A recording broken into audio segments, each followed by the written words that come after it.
Man, gratitude, I tell you what. This right about here, what I've been doing with this section of the run is I use it to just share my emotions. Cannot comprehend what I'm going through right about now. So I'm just leaning forward. As you can see, I'm just rolling my shoulders, just embracing the moments. Just looking at things pretty much in a meditative form.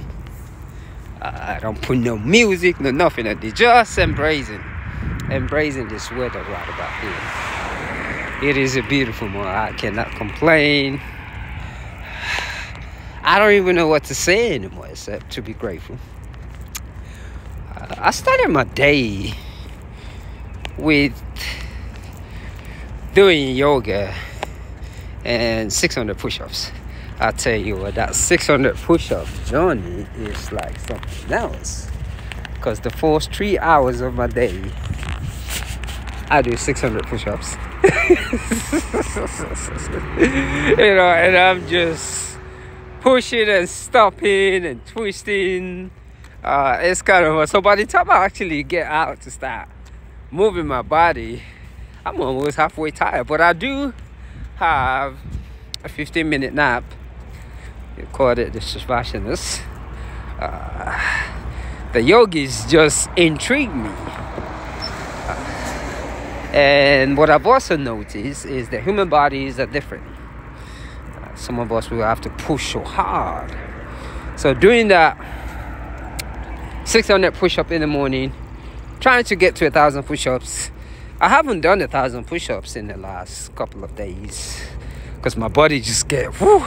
So it's like a challenge. It's almost like I fall down, now I gotta get back up. So so I'm doing it in the morning, but to continue for the rest of the day, I'm like, man, this is really amazing. So I'm getting back on that 1,000 push-ups. Actually, I need to be doing 1,200 push-ups. So what that does, it truly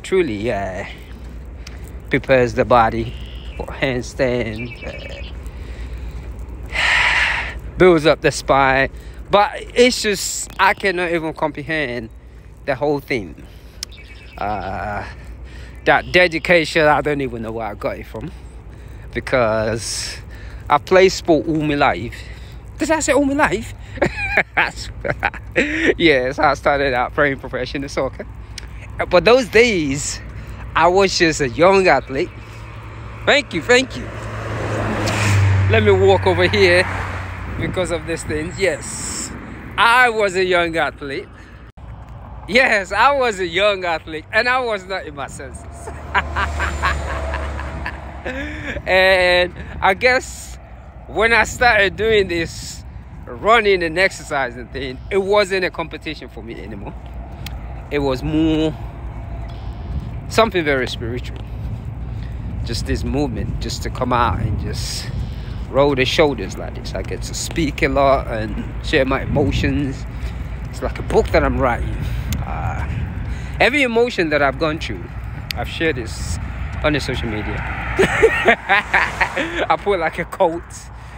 This thing goes back as far as 10 years ago. With Facebook, you just name it. Every emotion that I've been through while on my feet, I'll bring it out in a quote and just share it. I've done this thing consistently for years and years.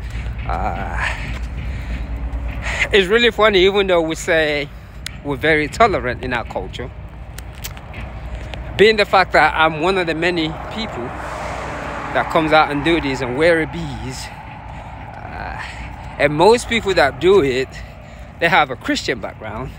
Many don't want to be associated with me. And I get that, because I truly understand. If I was saying something else, that would be me lying. But for me, being the spiritual part that this thing has taken me, and anyone that has studied the Yoruba culture, because we always talk about Orunmila. Yes, people always talk about Orunmila. And I kid you not, for somebody that was raised in the Western world, I had a little tinklish time in Nigeria. I was literally, can you imagine, going from London straight up into the country, like real country, Alabama. So Alabama is country, or somewhere in Georgia, Foxstone is country, but that is not country compared to where I went. And it was a very enlightening experience. My family was what you call the bush people, real authentic. You know, I'm the second generation to speak English in my family. So it was just so unique just to be able to live among those people. I was initiated into the culture very early, but I was also at my colonial mindset, thinking that I was English and I know better than everybody. Yes, I did. But as time progresses, what really made me got to this day was when I saw my son being born. I'm like, oh shoot, if a woman can push out a baby, I definitely can run 100 miles. Come on. I know I can't open my legs and drop a baby, but at least I can move my feet.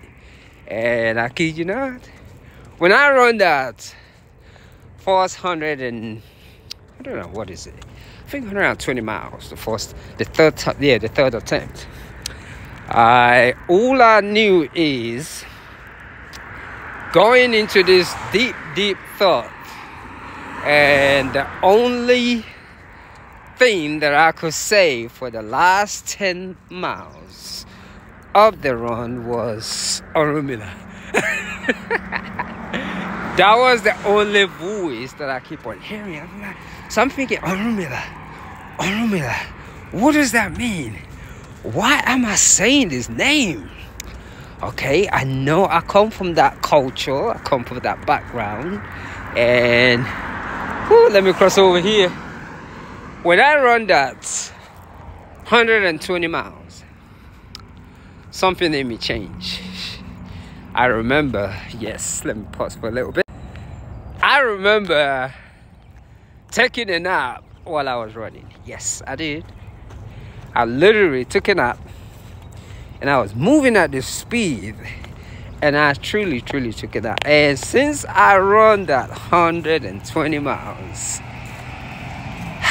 it's like something came over me. The first thing that I lost interest in was the material senses of mine. Everything material just disappeared in me. Let me point this camera right, as you can see. I get to walk over here because I don't want to be in the middle of the road, so I get to walk over here a little bit. So everything inside of me, the material essence in me, just disappeared. I become wealthy. I just lost interest in everything. And talk about out-of-body experience. After running 120 miles, I was blown away. It really humbled me. It made me realize that everything that has happened to me was actually my fault. I am the creator of me. Nobody did anything for me. Sorry, nobody did anything to me. And whatever is done to me, I let them do it. Yes.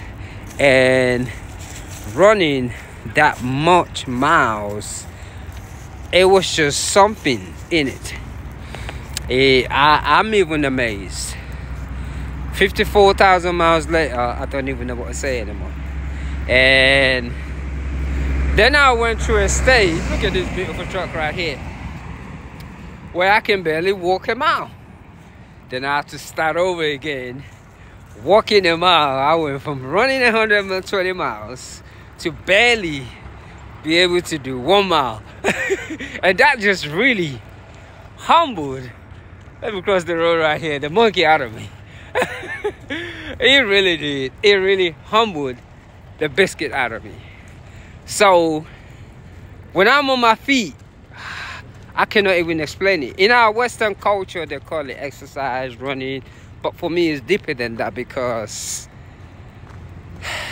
I am amazed about how much effort I put into this thing. That being said, man,